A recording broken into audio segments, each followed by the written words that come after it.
우리가 밤하늘을 바라볼 때 눈에 보이는 수많은 별과 은하들 뒤에는 수십억 년 전의 신비한 이야기가 숨어 있습니다.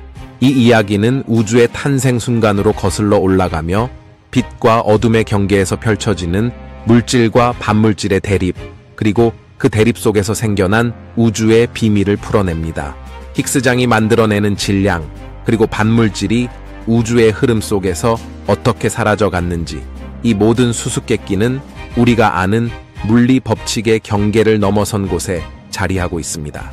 오늘 그 신비한 이야기를 함께 탐험해 보겠습니다. 우주, 반물질의 비밀을 품다.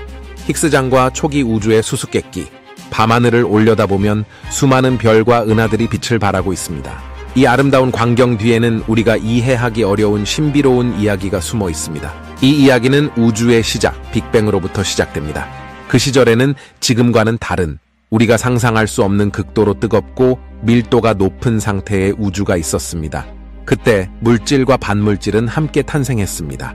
하지만 지금 우리가 보는 우주에는 거의 모든 것이 물질로 이루어져 있으며 반물질은 거의 찾아볼 수 없습니다. 도대체 반물질은 어디로 사라진 것일까요? 이 질문은 물리학자들이 수십 년 동안 고민해온 큰 수수께끼입니다.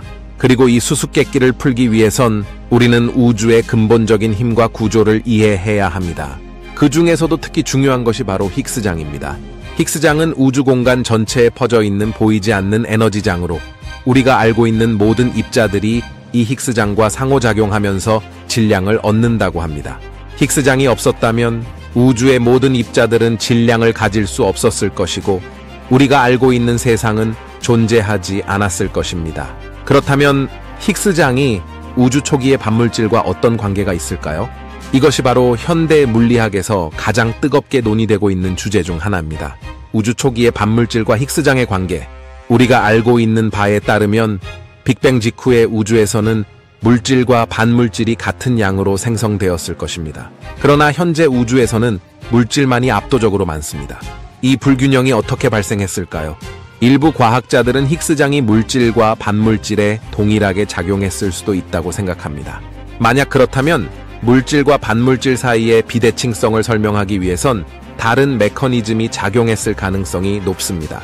또 다른 가능성으로는 힉스장이 물질과 반물질에 다르게 작용했을 수도 있다는 것입니다. 만약 힉스장이 물질 입자와 반물질 입자에게 다르게 작용하여 서로 다른 질량을 부여했다면 이 차이가 우주 초기의 반물질 소멸과 관련이 있을 수 있습니다. 그러나 아직까지 이러한 이론을 뒷받침할 만한 명확한 증거는 발견되지 않았습니다. CP 대칭성 깨짐, 반물질의 미스터리. 우주 초기의 반물질과 관련된 또 다른 중요한 개념은 CP 대칭성입니다. CP 대칭성은 물질과 반물질이 서로의 거울상처럼 행동해야 한다는 이론입니다. 만약 이 대칭성이 완벽하게 유지되었다면 우주에는 물질과 반물질이 같은 양으로 존재해야 할 것입니다. 그러나 실제 실험 결과에 따르면 이 대칭성은 완벽하지 않으며 약간의 비대칭성이 존재합니다. 이 현상을 CP 대칭성 깨짐이라고 부릅니다.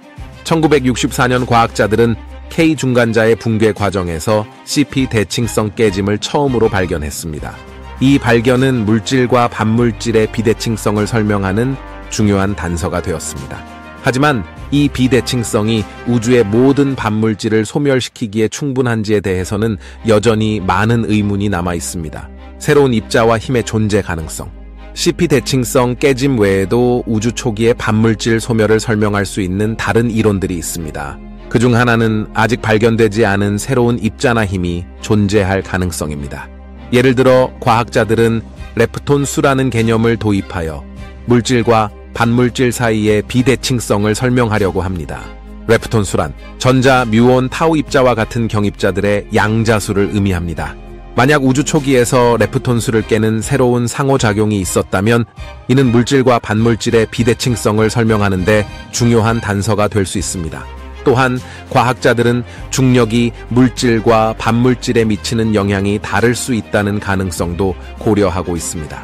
만약 중력이 물질과 반물질에 차별적으로 작용한다면 우주 초기의 팽창 과정에서 이 비대칭성이 발생했을 수 있습니다. 우주 인플레이션과 비대칭성의 형성. 마지막으로 우주 인플레이션 이론도 반물질의 미스터리를 푸는데 중요한 역할을 할 수 있습니다. 우주 인플레이션이란 우주 탄생 직후 극도로 짧은 시간 동안 우주가 기하급수적으로 팽창한 시기를 말합니다.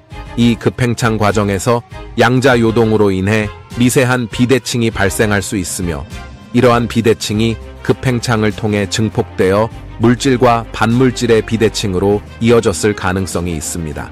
이 이론은 우주의 평탄성과 균일성을 설명하는 데 중요한 역할을 하며 우주 초기의 물질 분포 형성에도 영향을 미쳤을 것으로 생각됩니다. 끝나지 않은 여정. 우주 초기의 반물질과 힉스장의 관계는 여전히 미스터리로 가득 차 있습니다. 하지만 과학자들은 끊임없이 새로운 단서를 찾기 위해 노력하고 있습니다.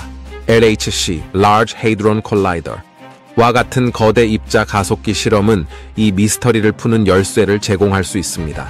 이 여정은 단순히 과학적 호기심을 넘어서 우리가 누구인지, 어디에서 왔는지에 대한 깊은 질문을 던지고 있습니다. 앞으로 어떤 놀라운 발견들이 이루어질지 우리는 그날을 손꼽아 기다리며 우주의 신비를 조금씩 풀어가고 있습니다. 우주는 여전히 우리에게 많은 비밀을 감추고 있습니다. 하지만 과학자들의 끊임없는 탐구와 노력은 우리가 이 미지의 영역에 한 걸음 더 가까이 다가가게 합니다. 힉스장과 반물질, 그리고 우주 초기의 신비한 비대칭성을 밝히는 여정은 이제 막 시작되었습니다. 이 여정은 우주의 근본적인 질문들의 답을 찾는 것일 뿐만 아니라 우리가 누구인지, 어디에서 왔는지를 이해하는 데 중요한 단서를 제공합니다. 앞으로의 발견들이 우리에게 어떤 이야기를 들려줄지 우리는 그날을 손꼽아 기다리고 있습니다.